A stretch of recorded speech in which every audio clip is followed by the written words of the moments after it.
Imagine living in a world with no refrigerators, no freezers, and no way to store fresh food with a flip of a switch. Today, we take cold storage for granted. A quick trip to the fridge and everything is preserved. Meat, milk, cheese, vegetables, all kept safe from decay. But what if you lived in the Middle Ages, centuries before electricity? If food spoiled, people starved. If meat rotted, entire feasts were ruined. And yet somehow, medieval cooks and households managed to keep their food edible, sometimes for weeks, months, even years. How did they do it? What tricks and techniques allowed people to survive in an age without modern technology? The answers are stranger, more ingenious, and more powerful than you might expect. To understand how they managed this, picture the daily life of a medieval cook. The kitchen wasn't a room filled with shiny appliances. It was smoky, hot, and filled with the smells of firewood, stewing pots, and salted meats hanging from rafters. For cooks of the Middle Ages, every day was a battle against time. Meat began spoiling within hours, dairy turned sour, and fish could rot before it reached the table. To fight this, cooks developed a wide variety of methods that blended skill, creativity, and necessity into a survival art form. One of the most important techniques was salting. Salt was more valuable than gold in some parts of medieval Europe because it gave food life beyond its natural limits. Meat and fish were rubbed, packed, or soaked in salt, which drew out moisture and made it harder for bacteria to thrive. Salted cod, for example, could last months, and it became a staple in diets across Europe. Imagine huge slabs of meat or barrels of fish buried under layers of coarse salt, waiting to be eaten. For peasants, it was a guarantee of food in the winter. For armies on campaign, it was the difference between life and death. But salting wasn't the only trick. Smoking was another weapon in the medieval kitchen. Meat hung over slow-burning fires would absorb both flavor and preservative qualities from the smoke. A smoky cellar or kitchen filled with hams dangling from beams was a common sight. The smoke coated the food with a protective layer, keeping insects and mold at bay. This method also gave medieval cuisine its rich, smoky taste that people still love today in barbecue and smoked meats. Drying and air curing were equally important. Without refrigerators, cooks learned that the sun and air could do the work of preservation if food was properly treated. Fish laid out in the open, strips of meat hung in dry lofts, or fruits spread across rooftops could last far longer than fresh food. These foods often became harder, tougher, and required soaking or boiling before eating, but they ensured survival during lean months.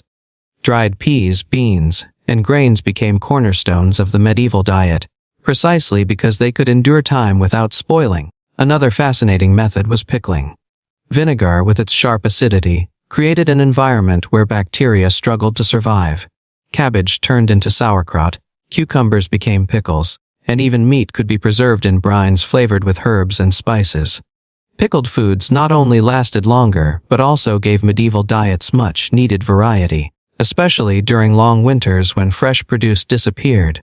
In monasteries, barrels of pickled vegetables lined storerooms, ensuring that monks had nutrition through the coldest months. And then, there was fermentation. What began as a natural process became a deliberate strategy.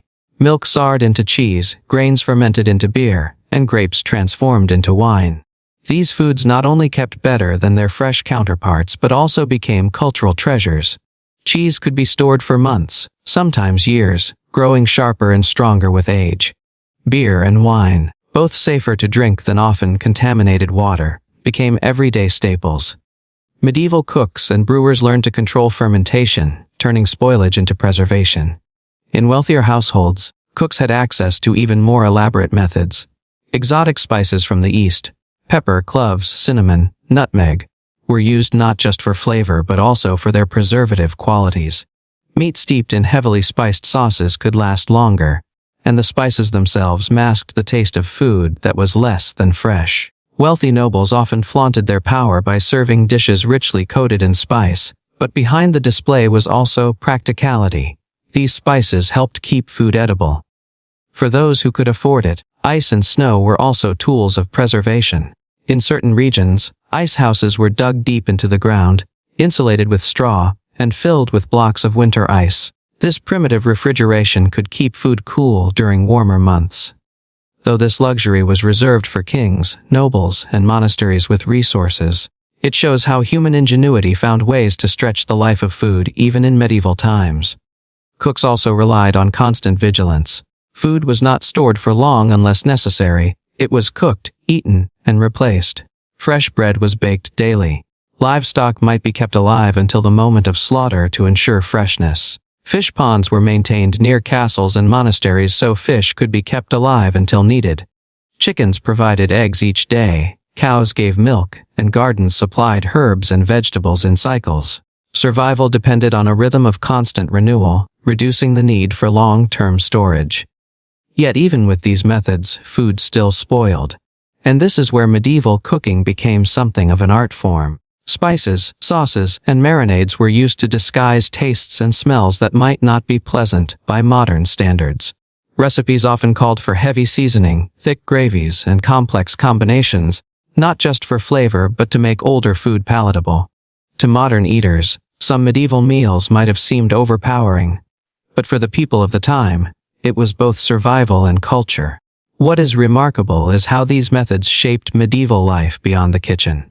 Salt trade routes linked cities across Europe, creating immense wealth for towns that controlled salt mines. The fishing industry thrived not because of fresh catches, but because salted and dried fish could travel far inland. Monks perfected brewing and cheesemaking, turning preservation into art and legacy. Whole economies rose from the simple question of how to stop food from spoiling. Think also about the symbolic power of food preservation. To have salted meat hanging in your pantry meant security. To open a barrel of pickled vegetables in January was to taste hope. To sip ale or chew hard cheese was to share in the knowledge that human ingenuity had triumphed over decay. Food wasn't just nourishment. It was survival against nature's clock. When we look back now, it's easy to underestimate the genius of these medieval cooks. Without electricity, without refrigeration, they built systems of survival that fed not just families but entire kingdoms. They experimented, adapted, and passed down techniques that we still use today. Every time you eat smoked salmon, sip wine, or enjoy pickles, you are tasting echoes of the Middle Ages.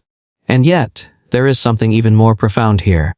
Preservation wasn't just about storing food. It was about time, about giving humans the ability to stretch a fleeting moment of abundance into endurance. It meant saving harvests, protecting against famine, and ensuring that life could continue through the harshest winters. In many ways, medieval food preservation is a story of resilience, proof of how humanity has always fought to survive against odds. So how did medieval cooks keep food from spoiling without refrigerators? They used salt to dry and cure. They smoked and dried meat and fish. They pickled and fermented, turning perishable food into lasting treasures. They built ice houses, kept fish alive, and cooked with spice and creativity. They turned the everyday struggle of survival into systems of preservation that influenced trade, culture, and even the shape of medieval society itself. Next time you open your refrigerator and grab fresh food, without a second thought, remember that you are living in a world your ancestors could only dream of. And yet, those same ancestors, without electricity, without machines, still found ways to endure. Their secrets of survival remain with us, hidden in the flavors of smoked meats, the tang of pickles, the sharpness of cheese, and the sweetness of wine. Their kitchens may be gone, but their wisdom still lingers in every preserved bite.